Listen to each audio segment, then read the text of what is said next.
मैं आपको बताता हूं, 2014 से 17 के बीच 62 ईमेल्स एक्सचेंज हुई। 32 हमारे पुरी साहब ने भेजी, 30 हमारे उनके एप्स्टीन साहब ने उनको भेजी। अब मीटिंग्स की बात करें, ये आप देख रहे हैं स्क्रीन पर। 5 जून 2014, 6 जून 2014, 8 जून 2014, 9 जून 2014, 19 सितंबर 2014, 23 सितंबर 2014, 24 सितंबर 2014, 9 अक्टूबर 2014, 10 अक्टूबर 2014। ये तो मैं आपको सिर्फ 2014 का आंकड़ा दे रहा हूं। ये मीटिंग्स क्या थी, क्या बात हो रही थी, आप थे क्या? मैं फिर पूछता हूं, जून 2014 में what was Hardeep Puri? Who was Hardeep Puri? What was his status? What was his authority? In what capacity was he meeting Epstein? और एक बड़ी रोचक बात मैं आपको बता दूं, शायद मई 26 थी जब प्रधानमंत्री ने शपथ ली 2014 में।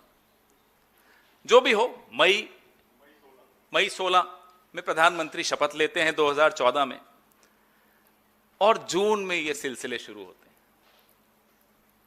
ये कनेक्शन क्या है? ये कनेक्शन ही सब कुछ है। इसीलिए बर्थडे ग्रीटिंग्स दी जा रही हैं, इसीलिए बिल गेट्स से डरा जा रहा है। मई में प्रधानमंत्री शपथ लेते हैं, 15-16 जब भी, और जून 5 में ये बैठकों का सिलसिला शुरू होता है।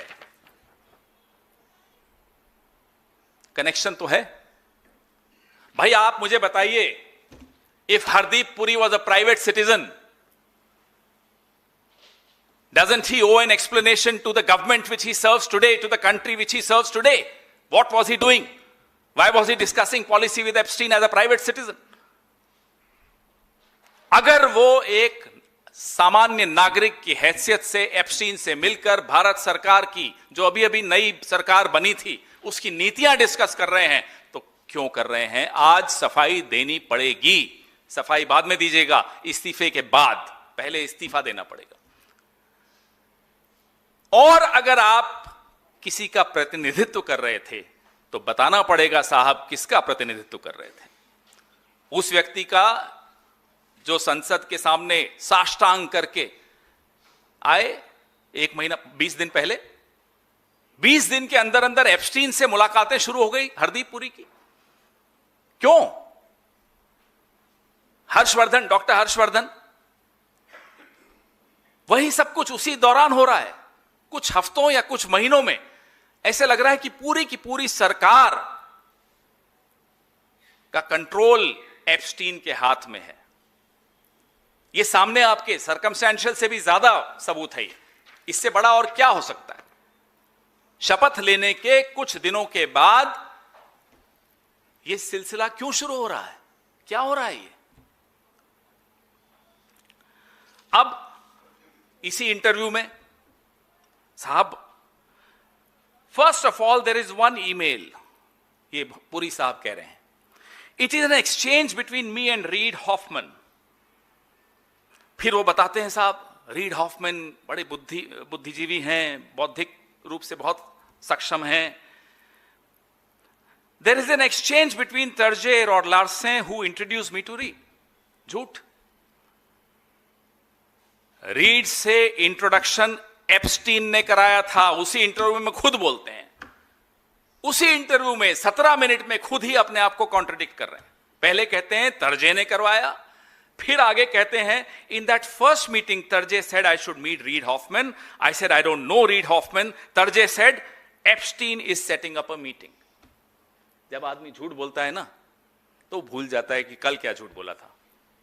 इन्होंने तो इतने झूठ बोल दिए कि 2 मिनट पहले जो पत्रकार उनका इंटरव्यू ले रही थी, 2 मिनट पहले उन्होंने क्या झूठ बोला वो भूल गए। इसलिए सच बोलना उचित रहता है, अच्छा रहता है। अब ये झूठ बोल किससे बचाने के लिए रहे, हम ये जानना चाहते हैं। खुद तो बचे हुए हैं, हैप्पी बर्थडे चल ही रहा है। जब हैप्पी बर्थडे चल ही रहा है तो अब ये झूठ किसको बचाने के लिए बोला जा रहा है? कोई तो है जिसको बचाना है। क्या ये वही शख्स है जो अब बिल गेट्स से भी डरता है, जो कहता है कि साहब सोर्सेस के माध्यम से कहता है बिल गेट्स नहीं आएंगे, फिर बिल गेट्स घूर के देखता है, बोले मैं आ रहा हूं, ये चुप बैठ जाता है? क्या ये वही शख्स है जिसको बचाया जा रहा है, जिसके लिए झूठ के का पूरा ताना बाना रचा जा रहा है? अब मैंने आपको पिछली प्रेस वार्ता में बोला कि ये डिजिटल इंडिया की बात कर रहे हैं। और हां, रीड हॉफमैन की मेल के बारे में एक और बात बता दूं। मेल ये रीड हॉफमैन को नहीं थी, मेल भी एप्स्टीन को थी, सीसी टू रीड हॉफमैन थी। ये रीड हॉफमैन के पीछे छिपने के चक्कर में एक और झूठ इनका पकड़ा गया। दिखाइए वो स्लाइड, ये देखिए, ये मेल भी आपके सामने है। और इस मेल में जो लिखा, एक बड़ी इंपॉर्टेंट बात बताता हूं। जेफ, पहले जेफ का नाम है, रीड हॉफमैन का नाम नहीं है। दिखाइए, Jeff/Reed, I have summarized my findings above in order to endorse Jeff's view that the visit to India be undertaken earlier rather than later. अब मुझे ये बताइए, एक प्राइवेट सिटीजन ये जेफ को रिपोर्ट कर रहा है कि मैंने ये समरी बना दी और रीडमैन को पहले बहुत जल्दी हिंदुस्तान आना चाहिए, विलंब नहीं करना चाहिए। भाई क्यों आप ये सब कर रहे हो, किसके बिहाफ पर कर रहे हो, ये तो बता दीजिए। एक इंटरव्यू और दे मारिए आज की प्रेस वार्ता के बाद। सुना है ऊपर से आदेश हुआ इंटरव्यू नहीं देने का, लेकिन चलिए छोड़िए ना, ऊपर वाले तो आपसे भी डरते होंगे। अब आप तो बहुत कुछ जानते हैं, तो दे दीजिए एक इंटरव्यू इनको, और या इन्हें दे दीजिए। इस बार पुराने सारे इंटरव्यू अपने पढ़ के जाइए, और हमारे पास क्या क्या है ये तो आपको पता चलेगा नहीं, वो आने वाले दिनों में पता चलेगा। चलिए वो छोड़ दीजिए, हम बता ही देंगे कुछ दिनों में। लेकिन जो अभी तक की फाइल्स बाहर आई हैं वो भी पढ़ के इंटरव्यू दीजिए साहब, क्योंकि आपको तो मालूम ही नहीं है कि कितनी मेल्स हैं आपकी, कितनी मीटिंग्स हैं आपकी। माफ कीजिएगा, या तो आप मूर्ख हैं या आप हम सबको मूर्ख मानते हैं। हम तो मूर्ख नहीं हैं, ना मेरे सामने बैठे वाले लोग मूर्ख हैं, ना हम लोग मूर्ख हैं। तो फिर कौन मूर्ख है? खुद सरेआम झूठ बोल रहे हैं। एक क्लिक पे जो मालूम पड़ जाए ऐसा झूठ तो मत बोलिए। फिर कहते हैं, Jeff, your suggestion for less of goody goody and more of internet based entrepreneurial ideas has registered, I am ready. ये सब चल रहा है। और ये नहीं बताया इस इंटरव्यू में या किसी भी इंटरव्यू में कि इस मेल से पहले, नवंबर 13, 2014 से पहले जब ये मेल भेजी गई, ये 9 मीटिंग्स तो इन्होंने तभी कर ली थी। इस बारे में नहीं बताया। और इनका तो हमारे पास डॉक्यूमेंट्री एविडेंस है, ऐसी और कई चीजें हैं जिसका डॉक्यूमेंट्री एविडेंस आ जाएगा। अभी नहीं आया, कोई दिक्कत नहीं, आ रहा है। ये सितंबर 24 को तो लंच भी था साहब, सितंबर 23 को भी लंच था हरदीप जी के साथ, एप्स्टीन साहब का, और सितंबर 24 को भी लंच था। ये जो मीटिंग्स हैं बड़ी महत्वपूर्ण हैं। जो जून 5 वाली मीटिंग है, Hardeep at 11 AM Monday New York. June 6 Hardeep, Terje और कोई जॉई, मैं वो भी निकाल रहा हूं उनके भी details. June 8 appointment with Hardeep and Terje. June 9 appointment with Hardeep.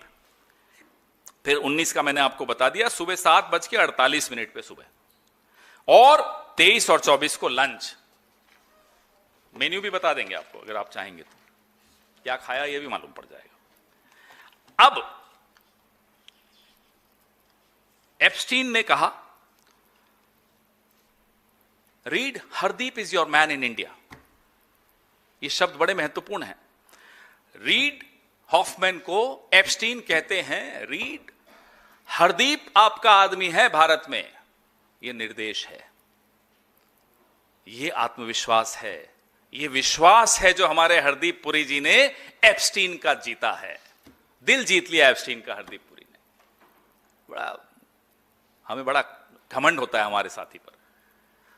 गर्व है हमें।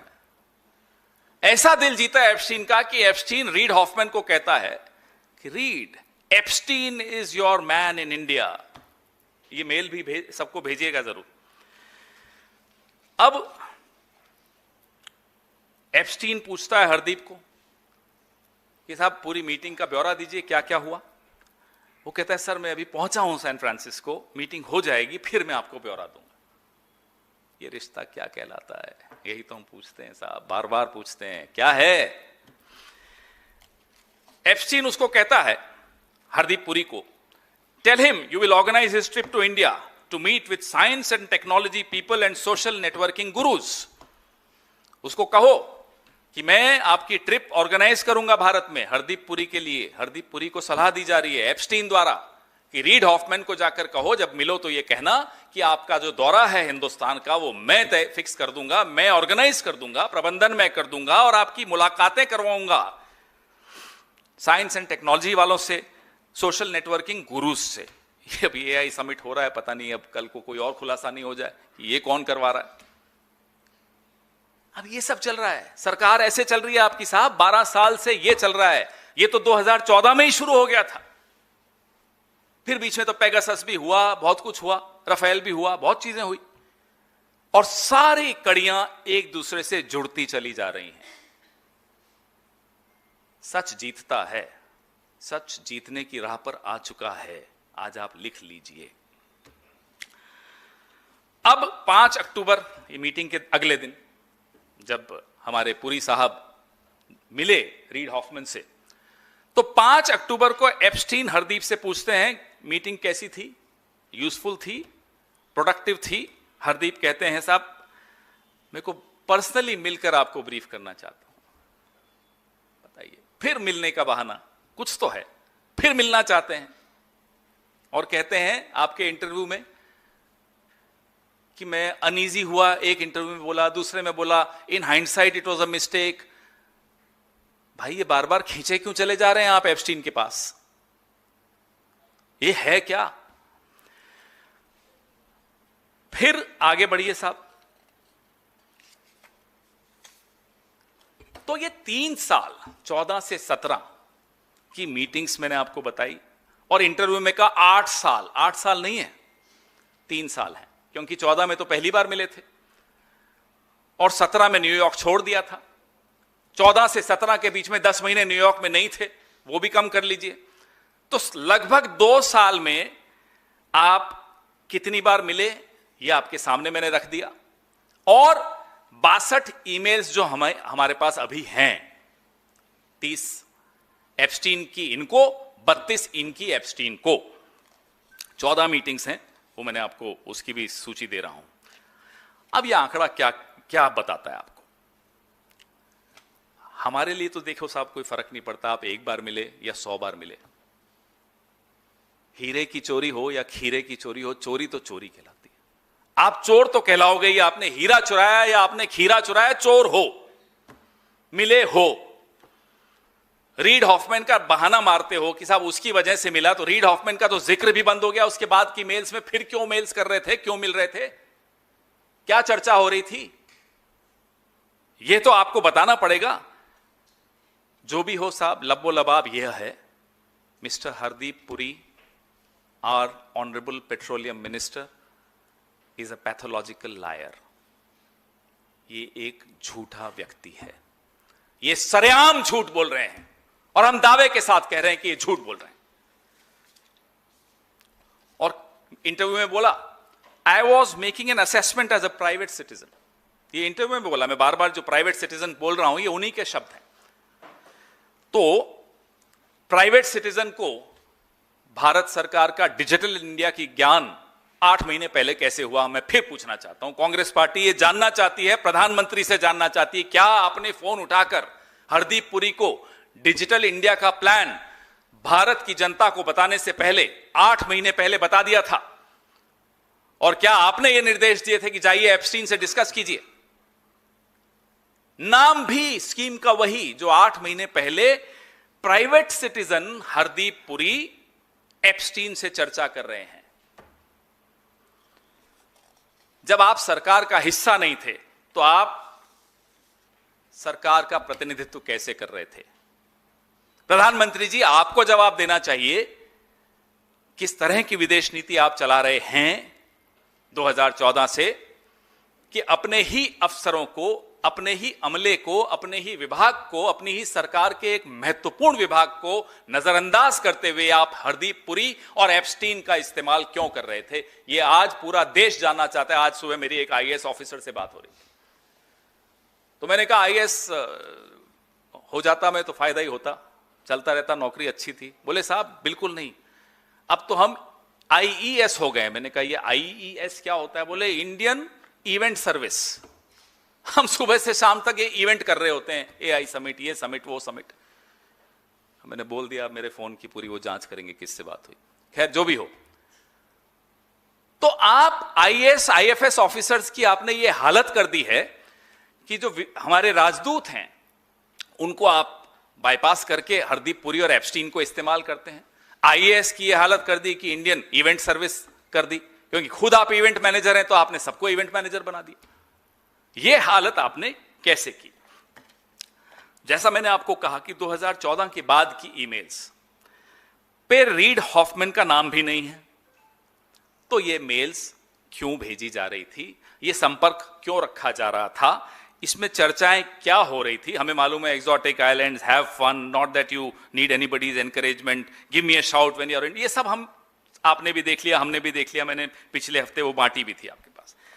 क्या एक बलात्कारी के साथ रिश्ता रखना अपराध है या नहीं? हरदीप पुरी जी, अब आप मुझे बताइए। जानते हुए कि वो बलात्कारी है, आप कहते हैं, उसको भी छोटा कर देते हैं उसके क्राइम को, बोलते हैं साहब नहीं 2008 में तो Epstein was in house arrest. एक और झूठ, ये पूरी प्रेस वार्ता हमारे हरदीप पुरी जी के झूठ का पुलिंदा आपके सामने रखने के लिए है। कहते हैं 2008 में Epstein was in house arrest. मैं आपको सेंटेंस के डिटेल्स बताता हूं। एप्स्टीन ने जब अपना गुनाह कबूल किया तो 18 महीने जेल में रहे। 2008 में 18 महीने जेल में रहे, उसके बाद हाउस अरेस्ट में 1 साल रहे।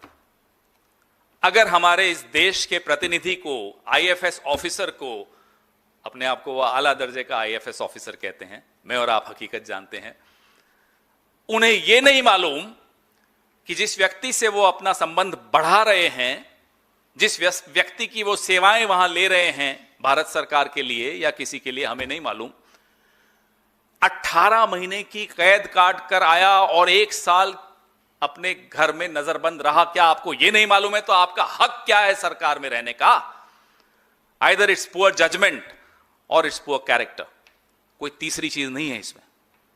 और you are under tremendous pressure to sacrifice your character, to sacrifice your judgement. Who was putting that pressure on you? दबाव किसका था कि आप सब कुछ भूल गए? मोहे आई न जग से लाज, मैं इतना जोर से नाची आज कि घुंघरू टूट गए। ये हालत कर दी। ये हमारे नेता बने हुए हैं, ये हमारे मंत्री हैं साहब, कुछ तो शर्म करो। अब वो जो बोलते हैं उनके खिलाफ जाता है। प्राइवेट सिटीजन है तो भाई क्यों जा रहे थे, क्यों कर रहे थे? सरकार की तरफ से कर रहे थे, भाई आप सरकार का हिस्सा नहीं थे, क्यों कर रहे थे? हम सरकार से पूछेंगे इनसे क्यों करवा रहे थे। कहले थिंक टैंक से कर रहे थे। थिंक टैंक जवाब दे।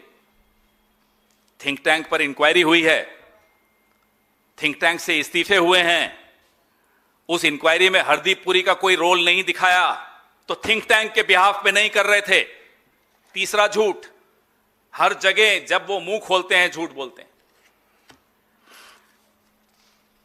और तो और, जब एप्स्टीन हाउस अरेस्ट में थे ना, तो जीपीएस में एंकल मॉनिटर लगा रखा था। राजदूत साहब, इतनी भी जांच नहीं की आपने। राजदूतों का काम होता है कि इस तरह के एक्सपोजर से अपने आप को बचाएं, क्योंकि राजदूत का एक्सपोजर मतलब देश का एक्सपोजर। राजदूत के पास देश की सीक्रेट्स होती हैं। राजदूत एक बहुत महत्वपूर्ण व्यक्ति होता है, उसको यह नहीं मालूम। अब हमें यह जानना है, हमारे सवाल यह है कि साहब आप ये रोज इंटरव्यू देके झूठ क्यों बोल रहे हो, किसको बचा रहे हो? नंबर एक, आप 2014 से 17 तक क्या चर्चा करते थे एप्स्टीन के साथ जो हमें मालूम है वो हमने बता दिया। नंबर 2, किसके बिहाफ पे करते थे, किसका प्रतिनिधित्व कर रहे थे, सरकार का, थिंक टैंक का या प्राइवेट सिटीजन। तीनों ही मामलों में आप फंसते हो। फिर भी बताना तो पड़ेगा, आज नहीं तो कल, क्योंकि हम तो और कुछ लाएंगे। भारत के नागरिकों से आप क्या छिपा रहे हो, यह आपको बताना पड़ेगा। You'll have to tell us what are you hiding from the people of India and why are you lying to the people of India। आप रोज झूठ क्यों बोल रहे हो, किसको बचाने के लिए बोल रहे हो? हमने फिर अभी पूछा था, लेकिन मैं फिर पूछना चाहता हूं ताकि रिकॉर्ड पे यह सवाल रहे कि ऐसा क्यों है नरेंद्र मोदी के प्रधानमंत्री बनने के कुछ दिनों बाद ही इन मुलाकातों का सिलसिला शुरू हुआ एप्स्टीन और हरदीप पुरी के बीच। अब आगे के लिए मैं कुछ कई चीजें छोड़ूंगा, लेकिन कुछ इशारे भी करूंगा। रॉथस्चाइल्ड का प्रतिनिधित्व एप्स्टीन, दोनों का नाम अब कंफ्यूजन हो जाता है, एक जैसे ही लगते हैं। एप्स्टीन रॉथस्चाइल्ड के प्रतिनिधि थे, ये उन्होंने खुद बोला। रॉथस्चाइल्ड को हमारे स्टॉक एक्सचेंज पे हमने बुला लिया, हमारी सरकार ने, ये भी आपके सामने है। पूरी सरकार रॉथस्चाइल्ड सेवक संघ की सरकार है, आरएसएस, रॉथस्चाइल्ड सेवक संघ। नहीं है तो आप साबित करिए, नहीं है तो बताइए हरदीप पुरी को किसने कहा था एप्स्टीन से बार बार मिलने को। जो एप्स्टीन की सारी फाइल्स हमने देखी तो एक बहुत गंभीर एक ऑब्जर्वेशन आपकी भी है, हम सबकी है, जितने भी जानकार हैं उन सबकी है कि एप्स्टीन का जो पूरा गिरोह है, था भी और है भी, वो एक मेटा गवर्नमेंट जिसको कहते हैं सुपर गवर्नमेंट, सरकारों से ऊपर एक सरकार चला रहे थे, नेटवर्क की सरकार थी। इसको इससे जोड़ना, उसको इससे जोड़ना, हरदीप पुरी को उससे जोड़ना, और फिर उन देशों की राजनीति, उन देशों की सरकार, उन देशों की नीतियां पर प्रभाव डालना, यह सबसे गंभीर विषय है।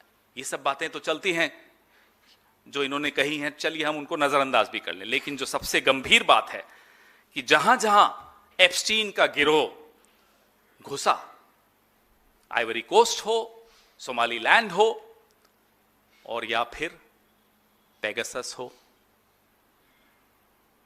पूरे देश का, उन तमाम देशों का जो डिफेंस आर्किटेक्चर वो बदल जाता है। हमारे देश का भी बदला, उस देश का सर्वेलेंस आर्किटेक्चर बदल जाता है, हमारे देश का भी बदला। इसलिए हम ये बार बार सवाल पूछते हैं।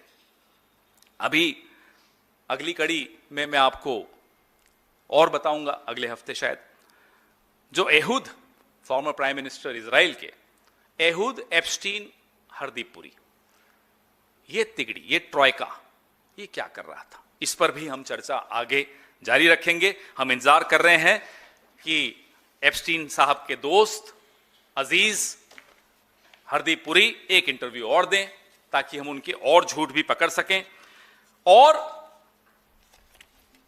सवाल और भी पूछ सकें। लेकिन इतना हमें सबको भरोसा हो चुका है कि महकमे बांटने से लेकर नीति निर्धारण तक, क्योंकि हरदीप पुरी जी को आईटी भी मिल गया था, हरदीप पुरी जी को हर्षवर्धन को आईटी मिल गया था अचानक, हरदीप पुरी जी को तो अर्बन डेवलपमेंट मिला, फिर पेट्रोलियम दे दिया। तो ये सारी चीजें क्यों हो रही हैं वो आपके सामने है। 2017 से 19 की कॉरेस्पॉन्डेंस के तथ्य अगर सामने आएंगे, जब आएंगे, बहुत जल्दी आएंगे हमें लगता है, तब क्या होगा? क्या इसीलिए ट्रेड डील में सरेंडर हुआ? क्या इसीलिए ट्रंप बार बार हमारी बेइज्जती करता है और हम चुप रहते हैं? क्या इसीलिए ट्रंप तय करता है कि तेल कहां से हम खरीदेंगे? क्या इसीलिए ट्रंप ने हमारे कपास के किसानों पर चोट की है? हमारी टेक्सटाइल इंडस्ट्री को तबाह करने की साजिश हो रही है? क्या इसीलिए नरेंद्र मोदी चुप हैं? ये हमारे सवाल हैं।